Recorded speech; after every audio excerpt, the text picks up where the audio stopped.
जी बेटा, आज हम सबक पढ़ेंगे, सबक नंबर 2। ठीक है।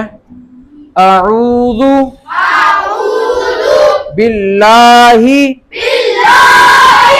मिनश शैतानिर। तो आप अभी बच्चों के होंठ गोल हो रहे हैं बेटा, होंठ गोल ना करो, ठीक है। अपने होंठों पे तवज्जो दो बिल्कुल। मिनश शैतानिर रजीम बिस्मिल्लाहिर रहमानिर रहीम।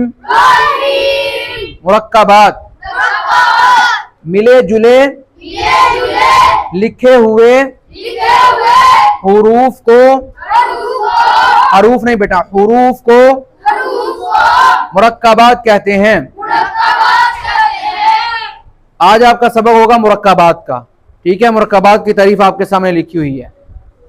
दो हुरूफ जब मिलेंगे आपस में तो उससे लफ्ज बनेगा। ठीक है। इस तख्ती के अंदर आपको इस चीज की पहचान करवाई जाएगी कि जब हुरूफ आपस में मिलते हैं तो वो आधा हरफ या तिहाई हरफ या चौथाई हरफ जो है ना वो उड़ जाता है। जैसे देखो, ये पूरा सीन है, ये लाम है, ये क्या हुआ, सीन लाम। ठीक है। लेकिन जब ये आपस में मिलेंगे तो आधा सीन वैसे ही उड़ जाएगा। ठीक है। इसी तरह हा है, ये लाम है, जब ये हा और लाम आपस में मिलेंगे तो हा उड़ जाएगा। इस तख्ती के अंदर आपको यह पहचान करवाई जाएगी कि जब हुरूफ आपस में मिलते हैं तो उनकी किस तरह की शक्ल बन जाती है, उस शक्ल को आपने पहचानना है। ठीक है। ये वही अल्फाज हुरूफ हैं जो कुरान मजीद में इस्तेमाल होते हैं। बाज़ दफ़ा ता है, ये ता है और ये मीम है। अब ये जब आपस में मिलेंगे तो ता थोड़ा सा रह जाएगा, मीम पूरा रह जाएगा। ठीक है।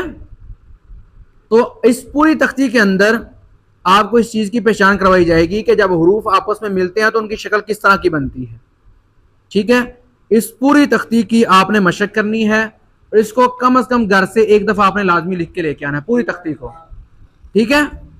पूरी तख्ती को आपने लाजमी लिख के लेके आना है। अभी मुरक्कबात की तारीफ लिख लो एक दफा, मुरक्कबात की तारीफ अभी लिख लो, उसके बाद फिर इंशाल्लाह इसकी प्रैक्टिस करवाते हैं।